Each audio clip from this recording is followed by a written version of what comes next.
how the candidates for president in both parties would deal with some sticky situations that they might face when they're in office. First, Homeland Security and International Affairs.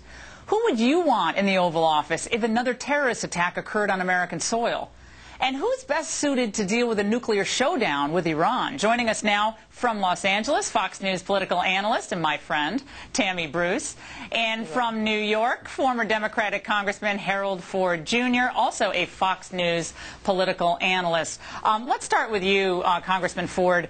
Right now, it looks like the momentum of Barack Obama, at least at first blush, is carrying over somewhat in New Hampshire. And would you, for us, analyze what Barack Obama's position is right now on the war on terror?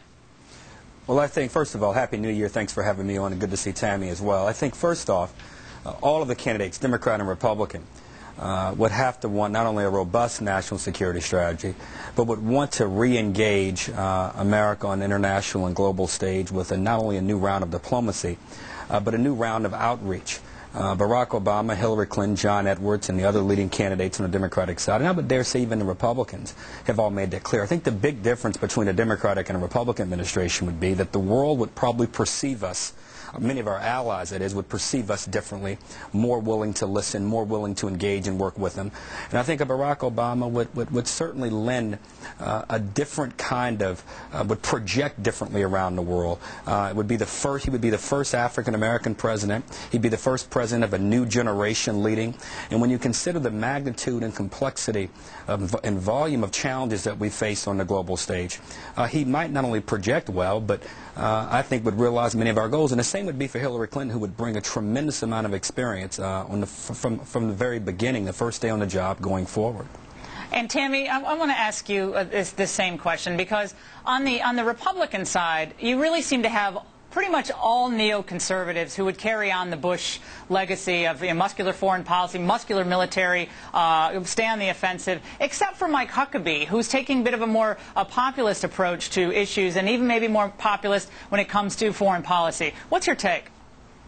Well, you know, it's interesting because, of course, one of the big issues has been also Homeland Security attached in with this dynamic. Romney's been the only one to be really strong in the issue of securing the border. At the same time, the reason I think Romney's had problems and why Hillary's having problems is because they do represent the status quo. Your opening talking points are exactly right. The issue becomes is that Americans are not happy with what George W. Bush has done. Most of the Republicans are saying that they just want more of the same for the most part. The only person who has an immediate direct experience with that is Giuliani when it comes to being on the ground at the time of an attack. And what I'm worried about is the Jimmy Carter framework. When he came out of nowhere to win Iowa, it was because Americans were also exhausted by Watergate, tired of the status quo, and we see what happened with Jimmy Carter and to this nation. It was a horrible failure. Tammy, are you saying that Barack Obama is the next Jimmy Carter? I know Harold's going to have something to say about that. Listen, I'm saying technically both Barack Obama and Huckabee for both parties. Barackabee, that's what we're calling it tonight. Exactly. Both represent that tendency. Now, the problem is the naivete of both of those men when it comes to national security and the nature of what's happening. That's the problem with both of them. Harold, I want to get you in on this because as you know, Barack Obama has said that we should have direct talks with Iran, and he is the favorite of the foreign press. I can tell you that. I talked to a number of foreign reporters on Thursday night, and they are absolutely ecstatic about the possibility, and they focused on Barack Obama being president. Well, let's talk a few specifics, and I'm neutral in this race. I chair the Democratic Leadership Council, and I think in fairness, Ms. Bruce, I know it's for Mayor Giuliani, and it's great to be that way. Yes. However, there'll be questions about whether or not the command center should have been put at the World Trade Center, and I'm sure that Mayor Giuliani, if indeed he's a nominee, will answer those questions. If not convincingly, we'll certainly have to answer them. Specifically, when it comes to Iraq, if I'm not mistaken, Barack Obama, if we're looking at a Giuliani-Obama race or even a Clinton-Giuliani race, the two of them have been to Iraq.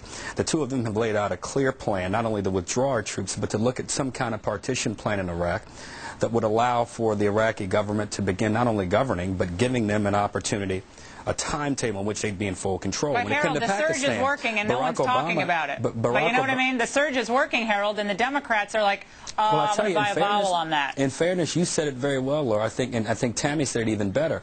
A majority of the country's against what President Bush has done. In fairness to John McCain, he called for a surge along with Joe Biden, sure. and many of us did over a year and a half ago. But the opinions turned much more positive on Iraq. I mean, you know that. That's why the Democrats aren't really talking about the surge. Hold on, let Harold finish, and we'll let Tammy, you get in all fairness, the country is still concerned about Iraq. They're more concerned about our security. And I think that the opening framework of this conversation is the most important. Which candidate that is not only able to project, but is able to lay out specifically not what he has done as a mayor, not what he has done or she's done as a senator, but what he or she will do going forward to reform our military, to strengthen and to take care of veterans. And Harold, you're saying that Barack Obama is a credible commander-in-chief in wartime. Hillary Clinton would be one as well. Okay, Tammy? Here's the issue, is that American swing voters like me are upset with the president not because of what he's done, but because he hasn't done enough. We don't want retreat and surrender. We want more aggressive action. We don't want teas and tea parties with Iran or North Korea. China and Russia are aiming for this nation and assisting Iran. Who really is going to have the stuff to deal with those nations? And it's somebody like Giuliani. Romney offers more of the same, and Americans want something different, but it's got to be somebody with experience. And the people will ultimately decide. Tammy and Harold, great Thanks for to see having you me. both.